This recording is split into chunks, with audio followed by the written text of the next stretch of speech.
Hit play before this video gets taken down, Commander. Did you know our defense has an undercover safety playing with 2 broken shoulders that no one wants to admit? Meanwhile, Adam Peters is about to bring back a monster with 70 sacks. The same one Snyder let slip away. Do you think it's a coincidence? It's a trap. And listen up, our trio of aces, the rookie, the veteran, and the receiver who catches balls in the middle of a shootout, might fall apart if we don't act now. What happens if the star receiver gets tired of waiting for his contract? This is not just football. It's a ticking time bomb. Subscribe now and discover how we can prevent Philly or Dallas from stealing the Super Bowl from us. Drop a like or you'll be running back when you see what's heading our way. Let's start with something that really has me bothered. And when I say bothered, I mean furious. How is it possible that Quan Martin is being so underrated? I'm telling you this, when NFL.com places a player on their list of the most underrated, in the entire NFC, something's happening that others aren't seeing. Gennaro Felice from NFL.com not only included Martin on his list, but also put him at the top of the most underrated players in Washington. And you know why? Because this young man showed something few players in the league can show. True warrior heart. Now I ask you, did you know that Martin played all last season with 2 separated shoulders? 2 separated shoulders. And I'm not talking about minor discomforts. I'm talking about serious injuries that would have put other players on the injured list for months. And what did Martin do? He put on those no-contact jerseys in practice and kept giving it all on Sundays. I believe this speaks to the character of this young man, but it also speaks to something deeper. It speaks to a culture that's changing in Washington. Under the previous administration, do you think a player would have done that? Do you think they would have had that dedication to the franchise? The numbers don't lie. 87 tackles, 3 forced fumbles, 3 passes defended, and 1 interception. But I tell you this, numbers only tell part of the story. This man was the anchor of a defense that helped this team achieve 12 regular season wins and a deep playoff run.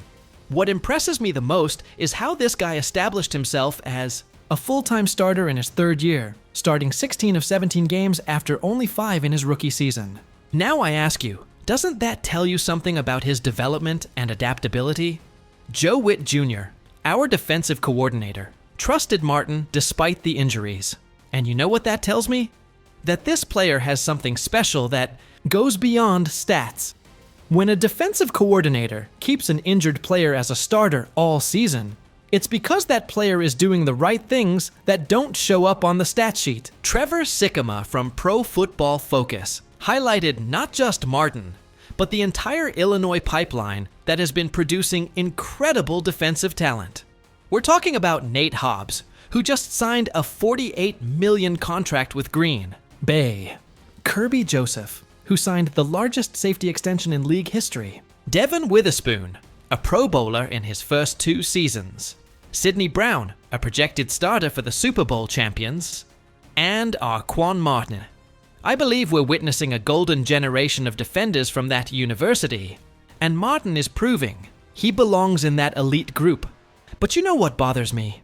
That people keep calling for drastic changes in our secondary when we have a safety who proved his worth by playing injured all season. I've heard analysts say the entire secondary, except Mike Sainristil, needed to be replaced. Seriously, are we going to ignore what Martin did while dealing with unbearable pain? Now I ask you, isn't that exactly the type of player we want in Washington? Martin is one of the few players from the previous Washington leadership era who thrived under the new regime. That's no coincidence. That speaks to a player who has the right mindset, the right work ethic, and the ability to adapt to new systems. With the addition of Will Harris, Martin will have competition, and I think that's exactly what he needs. Competition brings out the best in great players, and if Martin can stay healthy after his off-season surgeries and build on his solid 2024 campaign, you'll see that number 20 running across the defensive field for many more years. But I tell you this, if we keep underestimating players like Martin, we'll wake up one day and see them shining on other teams while we wonder what happened. Let's talk about something that has me thinking day and night. Adam Peters never settles. He's always looking for ways to improve this roster, and there's an option on the market that could be exactly what we need: Preston Smith. But first, let me tell you why this situation has me so intrigued. Peters admitted during the offseason that expectations have skyrocketed following our incredible run to the NFC Championship game in 2024. He made bold moves that put the NFL on notice. We have the right mix of youth and experience. I think Peters is being smart by evaluating all options before the Phase 3 OTAs start. This is the best time of the year to make an impression. And if Peters doesn't like what he sees, he'll act quickly to address potential problems. and you know what? The pass rush needs that extra boost we're all waiting for. Now I ask you, doesn't it seem strange that Peters hasn't done much to improve the pass rush this offseason? He's confident that the new additions can complement what's already available. But here's my problem. He even re-signed underperforming players like Clelin Ferrell, who frankly let us down when we needed him the most last season. What was Peters thinking? Ferrell had golden opportunities at crucial moments and couldn't capitalize. The Commanders have been patient. Several options are still on the market that could be useful in 2025. Washington is also an attractive destination with our Super Bowl window open. So any productive veteran would jump at the chance to join Coach Dan Quinn's ambitious project right now. Preston Smith might be at the end of his career and has had some injury issues in the last 2 seasons. But I tell you this, he represents a low-risk, high-reward option that would raise the urgency immediately. Why do I say low risk? Because we wouldn't have to commit much capital or cap space. Why high reward? Because this man has 70.5 sacks in his NFL career, and those numbers don't lie. He's a solid force against the run and is 32 years old with plenty of experience in important game environments.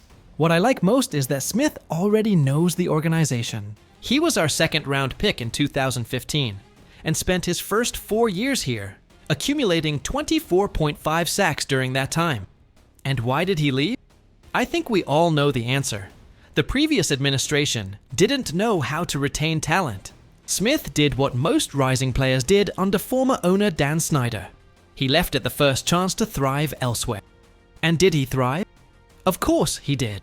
He continued being productive and building his career while we kept struggling year after year. But now it's different. We have an open Super Bowl window, a winning culture, respected leadership, and a project any player would want to join. Dan Quinn has built something special here, and veterans like Smith can see that. Peters has shown he seeks experience in important game environments when he began the recruitment period.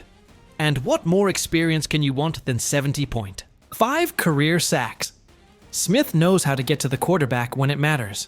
I tell you this, it wouldn't cost the Commanders much to find out if Smith has something else to give.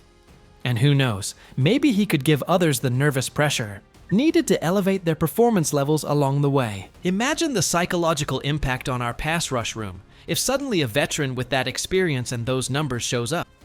Do you think Ferrell wouldn't feel that pressure? Do you think the other young guys wouldn't elevate their game? Now I ask you, isn't it worth a shot? We're talking about a Super Bowl window that could close at any time. We can't afford to be conservative when we have a chance to improve. Now let's talk about something that fills me with absolute pride.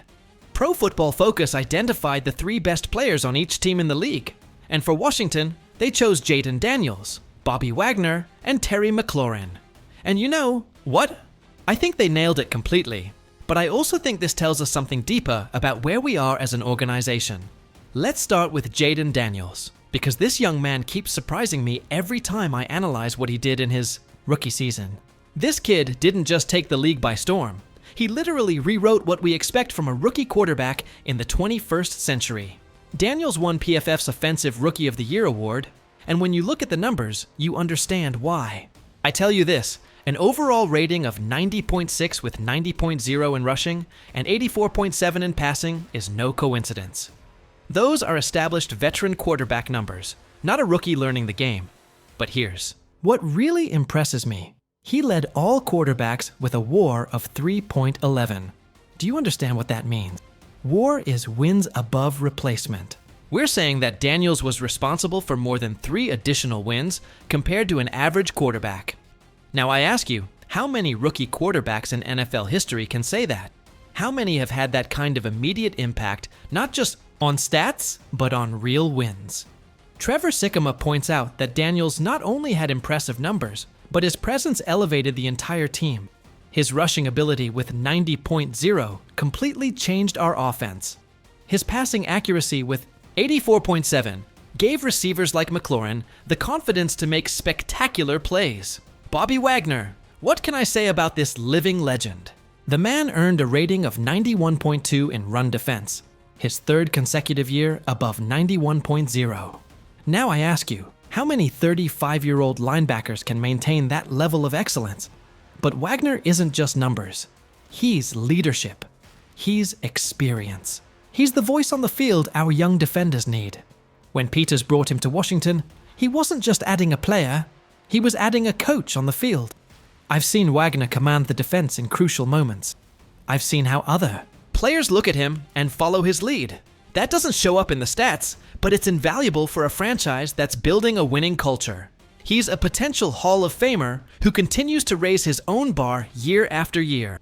Do you know how difficult that is? At his age, with his experience, it would be easy to slack off a bit. But Wagner keeps playing like it's his first year in the league. And Terry McLaurin, our heart and soul. McLaurin maintained his status as a consistent star with a 3-year cumulative WR of 1.31, the 7th best among all receivers in the league. I think he's finally getting the national recognition he always deserved. But let me tell you the real story of McLaurin. This man endured years of terrible quarterbacks in Washington. Alex Smith, Case Keenum, Dwayne Haskins, Taylor Heineke, Carson Wentz, Sam Howell. And what did McLaurin do? He kept producing standout numbers while everything around him crumbled. Now he has Daniels, an elite quarterback. And what happened? He had his best season to date with 13 touchdowns as the #1 target. That's no coincidence. That's what happens when a great receiver finally has a great quarterback. What excites me is that these 3 players represent different aspects of what we need to be successful. Daniels is our future, the foundation we're going to build on for the next 10 to 15 years. Wagner is our present, the experience, and leadership we need now. McLaurin is our bridge, the player who connects the old Washington with the new Washington. But I tell you this, we need these 3 players to continue being successful. And the organization has to ensure they're kept happy, motivated, and, in McLaurin's case, under long-term contract. When Trevor Sikkema says, these are our 3 best players, he's not just talking about individual talent. He's talking about impact, leadership, the ability to elevate the game of their teammates. Those are the players who win championships. And now we come to the news that has all the fans feeling queasy and their hands sweating. Terry McLaurin missed practices this week, and although the organization hasn't officially revealed why, we all know what it's about. His contractual situation is creating an inevitable frenzy in certain media sectors. I'm telling you this right now, and I hope you hear me clearly. Any speculation about a possible trade involving McLaurin is absolutely ridiculous. It's simply a laughable notion not grounded in reality. The Commanders want to extend the former 3rd-round pick. McLaurin wants to be part of this exciting project and deeply loves this franchise. That means it should be pretty straightforward to resolve if the money works for all parties during negotiations. But here's my problem, and this is what really frustrates me. Why are they dragging their feet on this? Resolving it quickly would be wise. The Commanders need McLaurin on the field to prepare and inspire others during preparations for the upcoming campaign. Now I ask you, shouldn't they have solved this already? Isn't this exactly the situation a well-managed organization handles proactively? McLaurin was just ranked as the 10th best receiver in the entire league by Trevor Sikkema of Pro Football Focus. And do you know what Sikkema tells me? That McLaurin is the hardest player to classify on his list, but regardless of where he ends up, he's simply a top-level receiver. The analyst acknowledged it was difficult to place him, but his playmaking skills and ability to catch in traffic make him an exceptional option no matter what. The numbers Sikkema presents are absolutely astonishing. McLaurin leads the league with 89 contested catches since 2020. 89. Do you understand what that means? In situations where most receivers fail, where the pressure is at its peak, where contact is inevitable, McLaurin excels. His cumulative WR of 1.31 over the last 3 seasons places him 7th among all receivers in the league, 7th in the entire NFL. And we're debating whether he's worth $30 million per season? I think that question answers itself. McLaurin is finally starting to receive national recognition, and it's about time. This man endured a steady stream of failed quarterbacks in Washington before Jaden Daniels arrived. Alex Smith, Case Keenum, Dwayne Haskins, Taylor Heineke, Carson Wentz, Sam Howell. How does someone maintain their sanity and productivity with that rotation? But McLaurin did it. He put up outstanding numbers while everything around him crumbled. He maintained his professionalism, his work ethic, his dedication to the franchise, even when it would have been easy to request a trade like so many other players did during the Snyder era. With Daniels as the elite quarterback leading the charge, it was no surprise to see the Ohio State graduate thrive even more. And what did he do? He had 13 touchdowns as Daniels' #1 target, his best season to date. Adam Peters has already declared his intention to seal McLaurin's extension well in advance. He's gone from being an underrated receiver to one of the best in the league. I tell you this, giving another long-term extension is a solid investment that should be confirmed long before things get complicated. It's going to cost Washington about $30 million per season, but I ask you, can you put a price on this player's influence both on and off the field? McLaurin is the heartbeat of this franchise, beloved by fans and teammates alike. He's a born winner who demands excellence. No one deserved Washington's incredible success last season more than McLaurin. Now it's about rewarding him with another contract to potentially finish his career in DC. But here's what really bothers me. Peters has already declared his intent to resolve this ahead of time. So why are we still talking about it? Why isn't McLaurin at practices? Why is this situation turning into a distraction? I believe the organization needs to act immediately. We can't let this situation turn into a media circus. We can't let other teams start thinking there's an opportunity. We can't. Let McLaurin feel undervalued.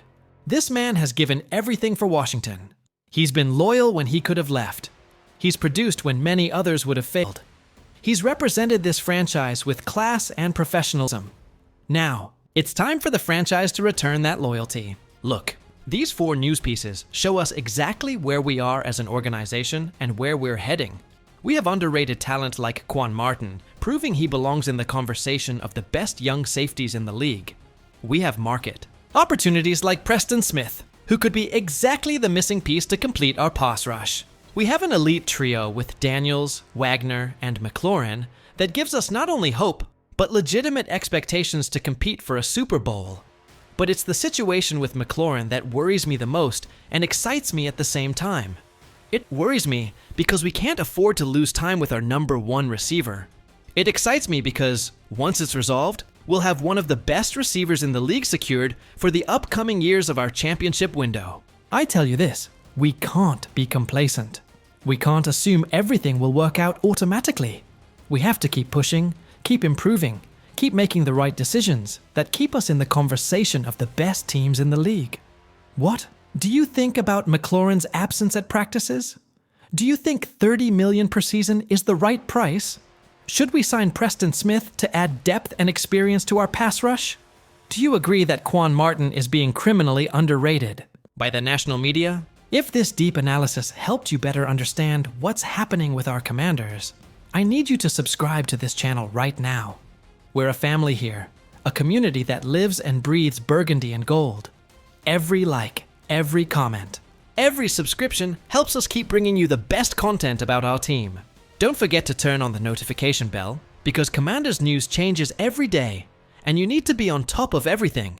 Leave me in the comments what you think about these news pieces, what other stories you want us to cover, and if there's any specific aspect you want us to analyze more deeply. Share this video with other Commanders fans. We need the entire Burgundy and Gold Nation to be informed and united as we navigate this crucial season. And remember, hail to the Redskins!